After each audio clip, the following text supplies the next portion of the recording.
Olá, gente, boa noite. Cá estamos nós de novo e hoje eu quero começar com vocês, esporadicamente aqui, tratar desse assunto de textos difíceis da Bíblia, né? E são muitos os textos difíceis da Bíblia e você tem aí toda a liberdade de colocar algum texto para que a gente possa então fazer alguns comentários, a gente possa enfim, explicar, comentar, e vai ser um prazer, ok? Eu quero hoje nessa live aqui falar de um texto que é recorrente, né, no livro do Apocalipse. O livro do Apocalipse fala muito do vencedor, né? Aquele que vencer, né? Darei que tem acesso e coma da árvore da vida. Ao vencedor, né, vai ser dado poder reinar.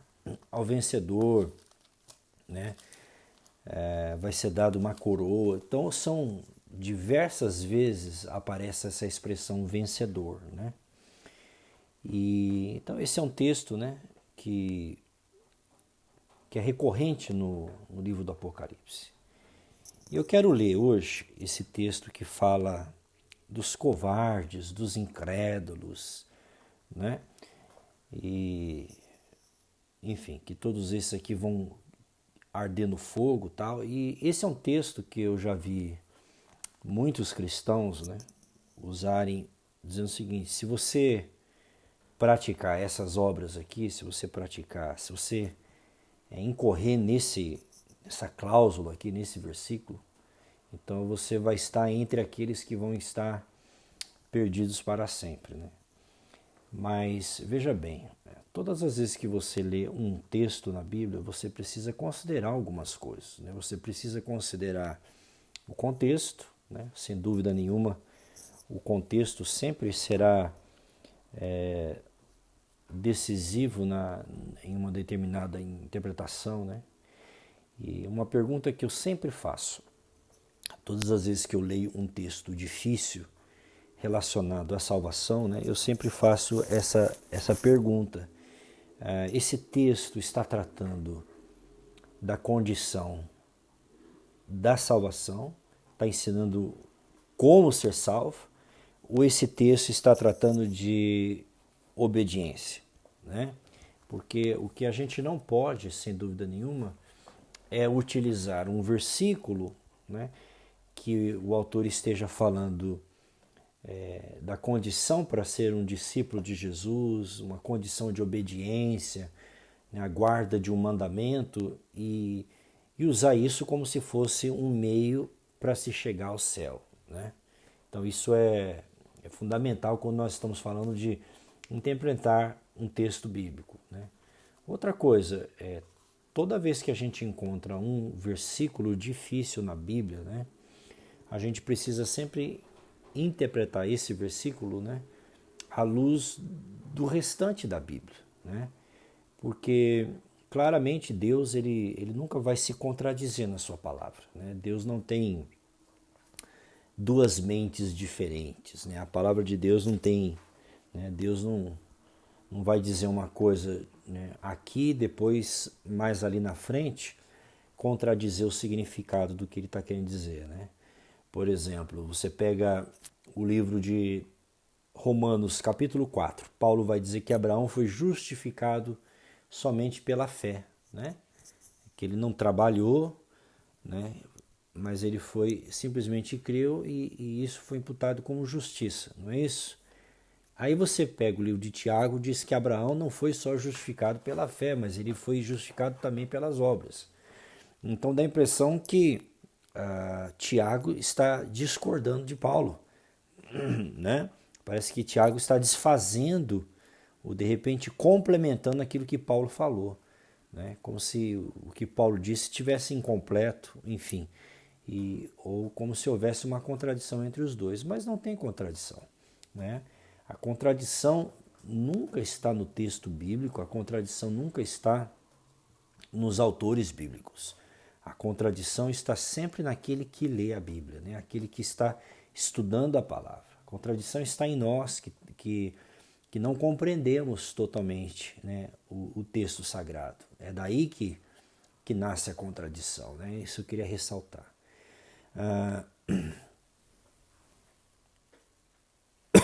Então, baseado nisso, uma determinada doutrina na Bíblia, ela precisa sempre levar em conta toda a Escritura, né? E não simplesmente tudo que a Bíblia diz sobre aquele assunto, e não simplesmente um texto isolado, né? Então isso é fundamental. Bom, tendo dito isso, a gente vai então para o nosso texto aqui, no versículo Apocalipse 21, a partir do 6, diz assim: E disse-me mais, está cumprido, eu sou o Alfa e o Ômega, o princípio e o fim. A quem quer que tiver sede, de graça lhe darei a fonte da água da vida. Quem vencer, herdará todas as coisas, e eu serei o seu Deus e ele será o meu filho. Mas quanto aos covardes e aos incrédulos, aos abomináveis, aos homicidas e aos fornicários, e aos feiticeiros, aos idólatras, e a todos os mentirosos, a sua parte será no lago de fogo, que arde como fogo e enxofre, o que é a segunda morte, ok? Claramente, quando a gente lê texto como esse, né? Minha esposa está dando um tchauzinho para vocês. Quando a gente lê um texto como esse, a gente precisa logo entender o seguinte: só existem dois tipos de pessoas. Só existem dois tipos de pessoas no mundo, né? Aquelas pessoas que são salvas e aquelas pessoas que são perdidas, ok? Só existe dois grupos de pessoas. Não existe uma pessoa meio salva, né? 50% salva, e também não existe uma pessoa 50% perdida. Ou somos salvos ou não somos salvos. Não tem por onde correr, não tem, né? Não tem por onde. Ou somos de Cristo ou não somos de Cristo. Ou estamos, né, em Cristo ou estamos em Adão. Não dá para estar metade em Cristo e metade no Adão, né? Ou fomos considerados perdoados em Cristo ou ainda estamos debaixo da ira e do juízo de Deus. Essa é a condição essencial aqui. E se você ler com cuidado esse texto, né, você vai perceber que no versículo 7, ele fala aqui: tudo bom, José? Seja bem-vindo, querido. Se a gente olhar o versículo 7, fica claro que esse que vence, né, ele é o crente em Jesus. Quem vencer, herdará todas as coisas, e eu serei o seu Deus, e ele será o meu filho. Então aqui ele está falando do crente. E claramente no versículo 8 ele está falando de todos os incrédulos, ele está falando de todas aquelas pessoas que não creram em Jesus. E eu vou te explicar por que são essas pessoas. Mas quantos aos covardes, aos incrédulos, aos abomináveis, aos homicidas, aos fornicários e aos feiticeiros, aos idólatras e todos os mentirosos, a sua parte será no lago que arde como fogo e enxofre, o que é a segunda morte. Então, assim, como que eu falei, a gente precisa sempre do contexto, a gente não pode ser cristão de versículo, né? As maiores seitas e as maiores má interpretações da Bíblia sempre vêm de versículos isolados. Por que eu falo isso? Porque se você voltar um pouquinho nesse capítulo, você vai ver que no versículo 6 a salvação foi oferecida para essas pessoas aqui. A oração foi oferecida, ok? Veja no versículo 6 o que disse. E disse mais: está cumprido, eu sou o Alfa e o Ômega, o princípio e o fim. A quem quer que tiver sede, de graça lhe darei da fonte da água da vida. Então você observa que no versículo 6, a salvação está sendo oferecida a todos, né? A salvação está sendo oferecida.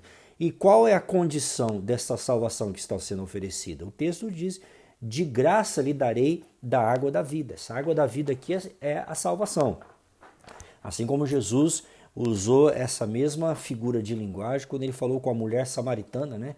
Dizendo, né, a água que eu lhe der, nunca mais você terá sede. Né? Se você conhecer o dom de Deus e quem é que lhe dá de beber, tu é quem lhe pedirias, ele te daria água viva. Né? Assim como a Bíblia usa João, né, que escreveu o Apocalipse, é o mesmo que escreveu os Evangelhos, que escreveu o Evangelho de João, e João usa diversas vezes essa expressão, né, tipo água, pão, matar a fome, né, beber água, receber, são todos termos correlatos, né, quando João trata da apropriação da salvação, né? Eu acho é a profundidade na simplicidade, né? Todo mundo sabe o que é beber água, todo mundo tem essa capacidade de beber água. E Jesus disse: aquele que tem sede, vem a mim e beba de graça da água da vida. Então a salvação está sendo oferecida aqui no versículo 6, né? De graça. Por quê? É importante a gente resgatar, como eu falei, todas as vezes que a gente se deparar com um texto difícil, a gente tem que considerar, né, o todo das Escrituras, né, o todo da palavra de Deus. A gente não pode, cada vez que a gente tropeça num versículo, a gente não pode desconsiderar o todo da Bíblia, entende? Porque, do contrário, a gente vai entender que a Bíblia é uma hidra, que a Bíblia tem várias cabeças, né? Que a Bíblia ela se desconstrói ou ela se contradiz o tempo todo. Como eu disse, não existe contradição em Paulo com Tiago, não existe contradição da salvação na justificação pela fé, e o conceito de Tiago de justificação pela obra, quando ele diz que Abraão foi justificado, porque eles não estão tratando da mesma coisa, né? E aí eu vou fazer uma live de novo, né, futuramente, tratando do capítulo 2 de Tiago, né? Um versículo que infelizmente sofre na mão dos arminianos aí, ou sofre na mão dos calvinistas, desse pessoal todo aí. Eu não tenho pacto nem com Calvino, nem com Armínio. Para mim, simplesmente, eu sou um discípulo das Escrituras e leio as Escrituras sem a lente dessas visões tradicionais, né? Normalmente, dessas duas principais linhas, que são as linhas que predominam, né, aqui no Brasil, que predominam no meio cristão. Pois bem, então, usando aqui o versículo de número 6, e como eu disse, a gente tem que interpretar sempre um versículo à luz de todo o restante da Bíblia, e eu pergunto para vocês, qual é a condição que a Bíblia estabelece para uma pessoa receber a salvação? Essa é a pergunta. Qual é a condição, né, que a Bíblia propõe que uma pessoa deve cumprir para ela receber a salvação? Esmagadoramente, para mim, um dos textos principais é Efésios, capítulo de número 2, versículo 8. Paulo diz: isso não vem de vós, pela graça sois salvos, por meio da fé. Isso não vem de vós, é um dom de Deus, não vem de obras para que ninguém se glorie, né? Então a Bíblia deixa claro, João 3,16, porque Deus amou o mundo de tal maneira que deu o seu Filho unigênito, para que todo aquele que nele crê não pereça, mas tenha a vida eterna, ok? Então a Bíblia é muito clara sobre isso, que a condição para um pecador ser salvo é ele crer, né? É ele confiar na suficiência de Cristo. E ponto final, não existe mais nenhum tipo de adendo, não existe obras, né? Como disse um escritor uma vez, se você pudesse acrescentar uma única obra no sistema da graça, você colocaria, né? Você destruiria toda a arquitetura da salvação pela graça, né? Seria uma obra nossa, né? Uma obediência nossa, qualquer outra coisa comprometeria, ruiria todo o significado do favor imerecido, né? Todo o significado da gratuidade de Deus na salvação. Existe o lugar da santidade, existe o lugar, a importância, né, da santificação, mas a nossa santificação pessoal não entra na equação da salvação, tá? Ela não entra no ato da salvação, ok?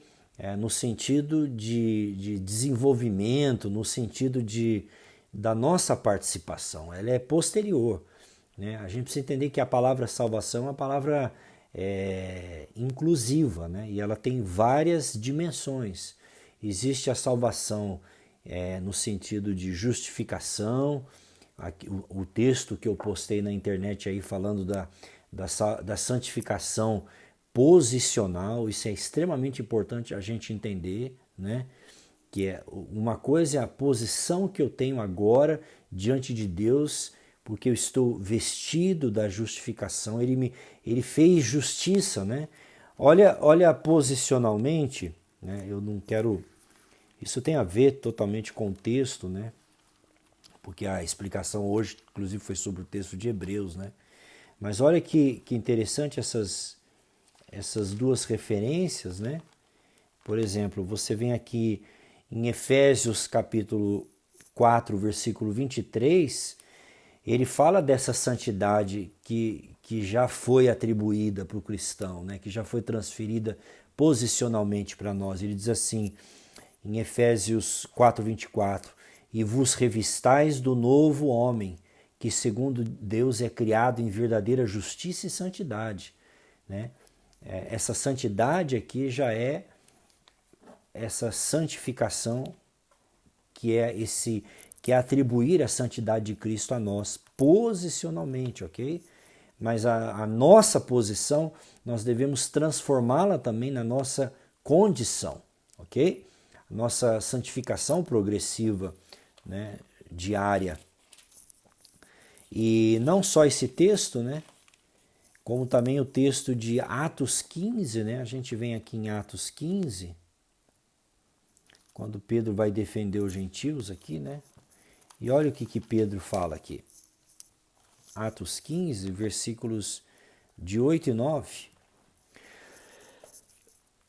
E Deus que conhece os corações, lhes deu testemunho, dando-lhes o Espírito Santo, assim como também a nós, né? No caso aqui os judeus.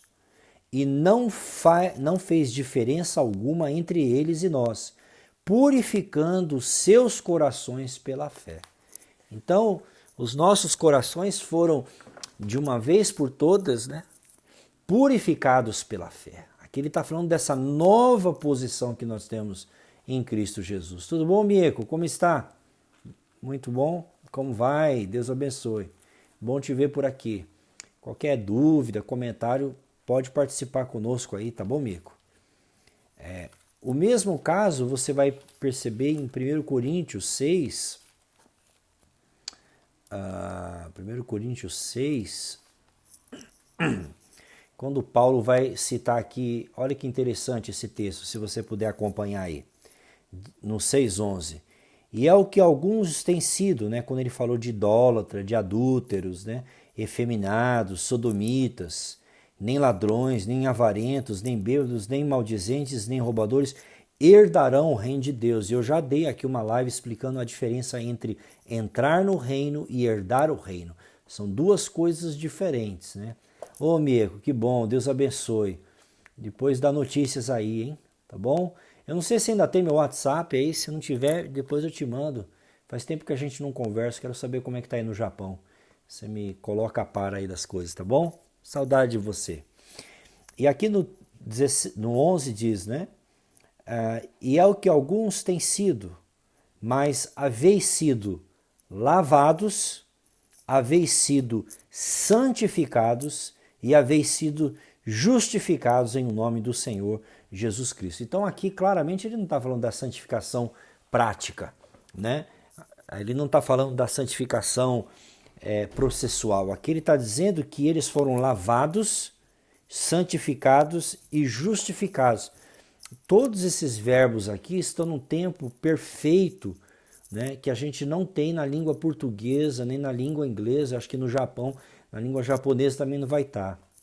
Que quer dizer que foi santificado, está santificado e estará santificado. É um tempo perfeito, é o aoristo aqui, né, que é uma coisa que não pode ser revertida, uma coisa que é cabal, que está terminada, né, e a gente não tem.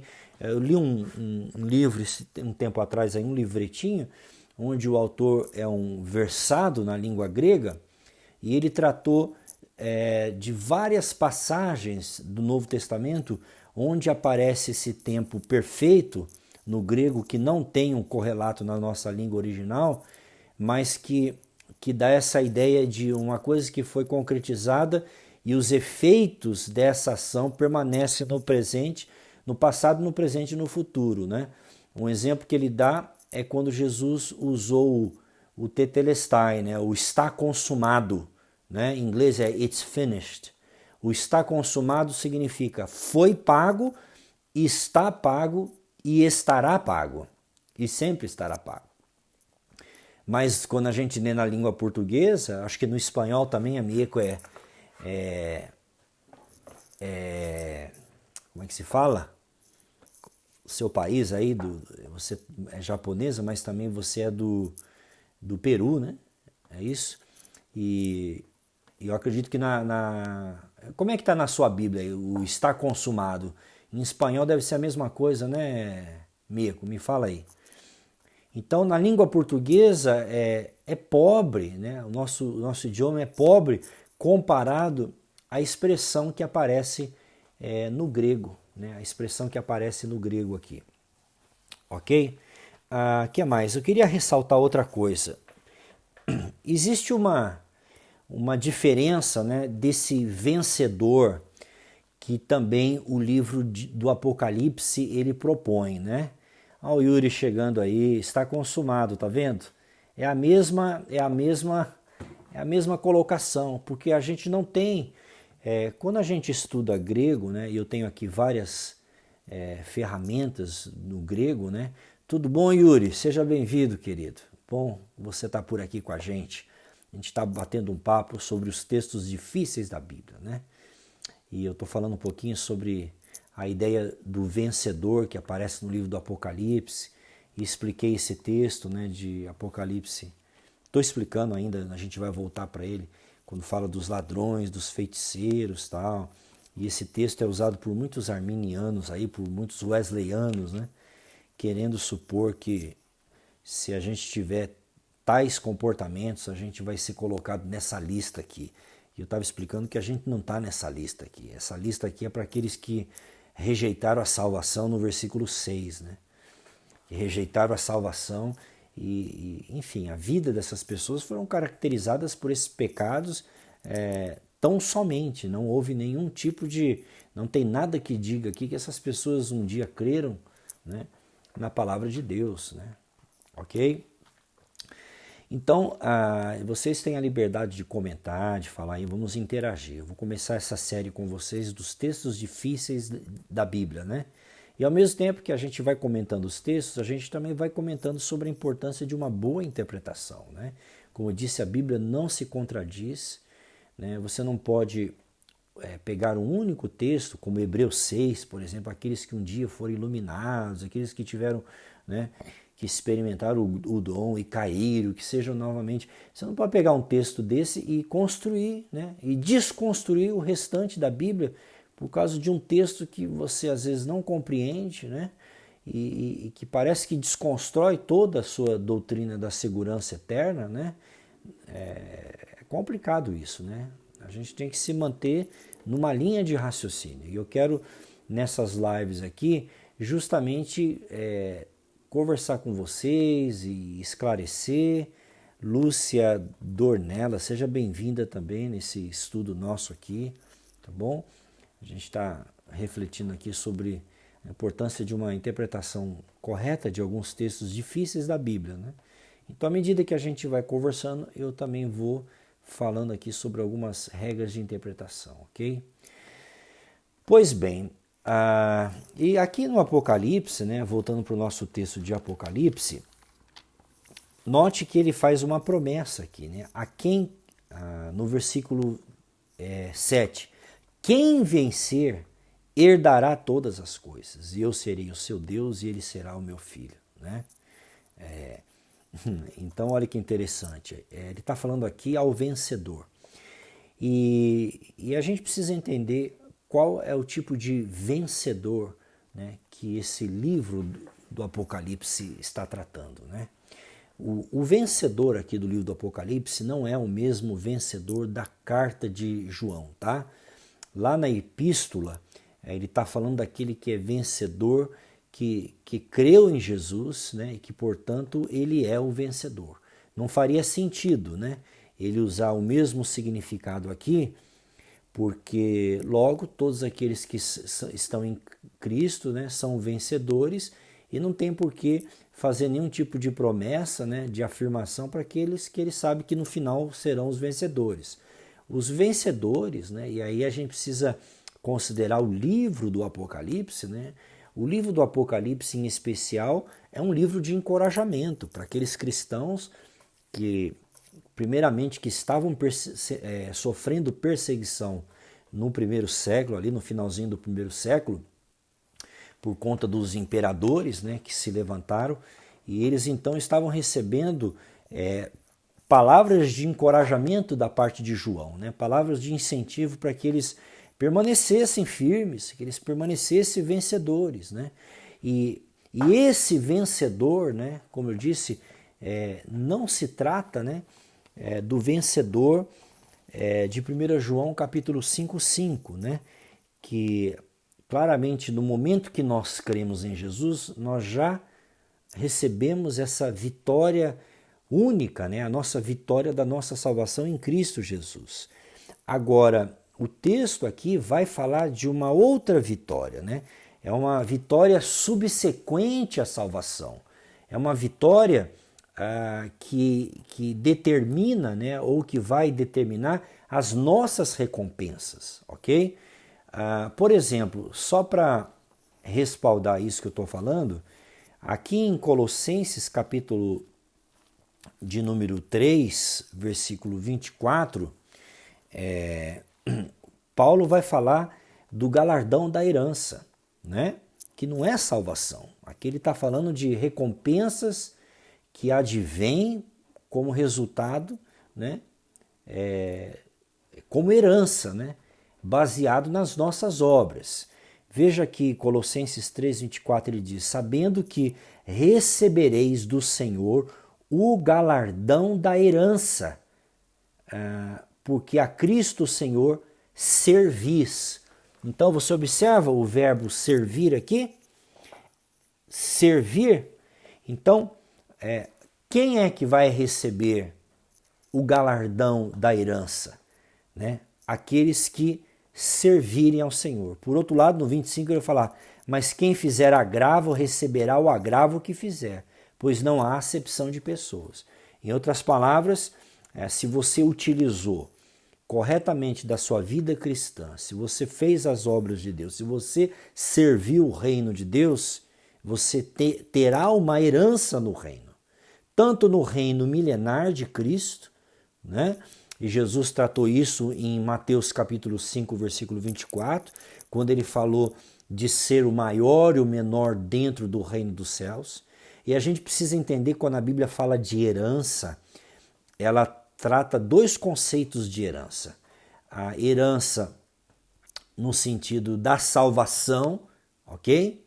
E ela também trata da herança no sentido de recompensa dentro do reino, tá bom? Como é que nós recebemos a herança da salvação? Somente pela fé, crendo e pela graça. Somente pela graça, somente por Cristo e somente pela fé. É assim que nós entramos na herança da salvação, ok? Agora, depois da salvação, existe uma outra herança, que é exatamente essa herança que Paulo está tratando aqui. Tudo bom, Elizabeth? Seja bem-vinda.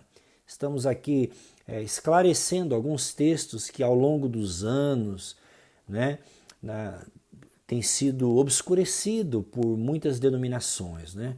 Eu sempre digo, o Brasil, como fenômeno evangélico, né, sofreu a maior influência da teologia pentecostal, né? E a teologia pentecostal, tudo você perde a salvação, tudo faz você ir para o inferno. Eu me lembro quando eu me converti algumas décadas atrás, se Jesus chegasse, você tivesse com calça jeans, as mulheres iam para o inferno. aquele disco extremamente legalista que foi lançado há muitos anos atrás, chamado A Última Trombeta. Tem pessoas ali que não foram para o céu, não foram arrebatados, né? Porque não deram o dízimo, né? Coisas desse nível, né? Então uma salvação bastante reducionista, né? Uma salvação muito pequena, que depende muito mais da sua manutenção, né? Da manutenção das nossas obras do que da suficiência de Cristo, né? Então a gente precisa olhar para a salvação como uma obra maravilhosa, como uma obra perfeita, né? Que Jesus nos dá essa salvação pela fé e é um presente de Deus, ok? Agora nós estamos falando aqui das recompensas. E aqui, como eu li aqui, sabendo que recebereis do Senhor o galardão da herança, porque a Cristo o Senhor servis. Então, fica claro que aqueles que servirem a Cristo receberão essas recompensas. E como eu disse aqui, o livro do Apocalipse, quando fala do vencedor, né, é bem claro, precisa deixar bem claro aqui, que nem todos os crentes serão vencedores, que nem todos os crentes receberão recompensa, né, pela sua vida cristã. Há muitos cristãos que, quando entrarem pelos portais da eternidade, ouvirão do Senhor: servo bom e fiel, foste fiel no pouco, sobre o muito te colocarei. Agora tem outros que não vai ouvir nada dos lábios de Jesus, né? Vão entrar em silêncio, de cabeça baixa.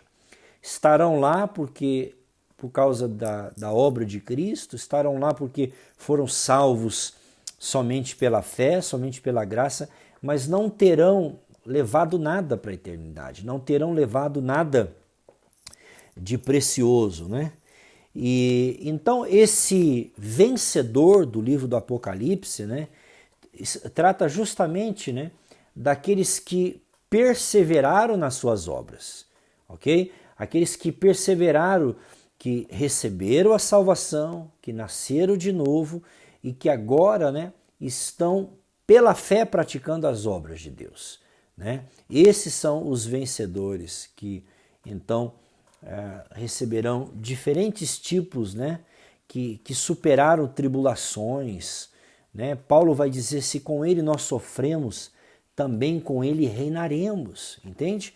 Então, reinar com Cristo por 1000 anos aqui na terra será resultado dessa condição, dessa obediência, né? Dessa obediência que eles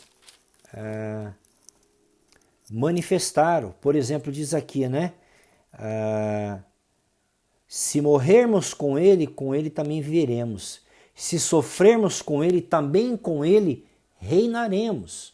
Então, todos aqueles cristãos que sofreram ou que sofrem por causa do Evangelho, esses cristãos são os vencedores aqui do livro do Apocalipse, né? São aqueles que venceram, né? Que perseveraram até o fim. Apocalipse 2, 26, eu quero ler Apocalipse 2, 26, onde vai tratar desse tipo de cristão que perseverou, né? 2,26 diz assim: e ao que vencer e guardar até o fim as minhas obras, eu lhe darei poder sobre as nações. Então você está dizendo aqui, não está dizendo que eu lhe darei a salvação, porque essas pessoas já são salvas, já são vencedoras no sentido de já terem os seus pecados perdoados, de terem sido feitos, né, novas criaturas em Cristo.